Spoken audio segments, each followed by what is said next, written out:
बिऊरच्या या सर्व परिसरामध्ये गेली 5-7 महिने बिबट्याचा सातत्यानं वावर आहे। अनेक वेळा तिथल्या स्थानिकांना, शेतकऱ्यांना, महिलांना बिबट्याचं दर्शन झालेलं आहे।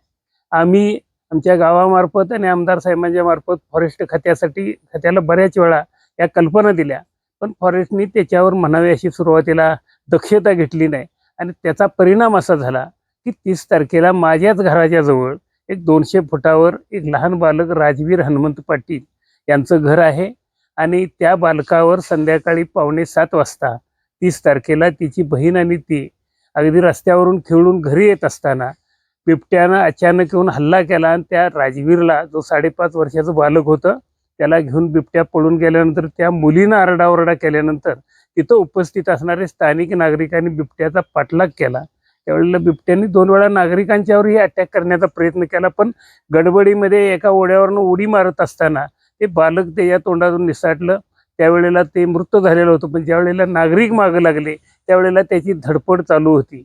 दुर्दैवाने हा अतिशय घाण प्रकार इथं घडलेला आहे आणि ह्या तालुक्यामध्ये ह्या 5-7 महिन्यामध्ये जवळजवळ 3-4 लोकांच्यावर अटॅक केला। 2 वर्षापूर्वी तडवळ्याला एका ऊस तोडणी मजुराचं 2 वर्षाचं बालक पळवून नेलं। त्यानंतर आमच्या राघोचा वाडा म्हणून आमच्या पश्चिम बाजूला एक गाव आहे शाहूवाडी तालुक्यात, तिथल्या एका बालिकेवर हल्ला केला। इथं मुळीवाडीमध्ये एका बालकावर हल्ला केला, उपवळ्यामध्ये हल्ला केला। ती 2 बालकं वाचली, परंतु आता बिबट्याची एवढी दहशत झालेली आहे की शेतकरी सुद्धा रानात जायला घाबरतात आणि बाजूला सगळी बागायत शेती असल्यामुळं प्रचंड मोठ्या अडचणीला आणि ह्या बिबट्याच्या दहशतीला सामोरे जावं लागत असताना शेतीवर सुद्धा त्याचा परिणाम झालेला आहे। मी अशी आमदार साहेबांना विनंती केलेली आहे की आमदार साहेबांनी स्वतः लक्ष घालून राजवीरच्या मृत्यूनंतर 4-5 दिवसामध्ये तो बिबट्याला जेरबंद आज केलेला आहे। पण हा एक बिबट्या नाही साहेब, अनेक बिबटे ह्या भागामध्ये अक्षरशः कुत्री किंवा मांजरं फिरतात तशी फिरत आहे।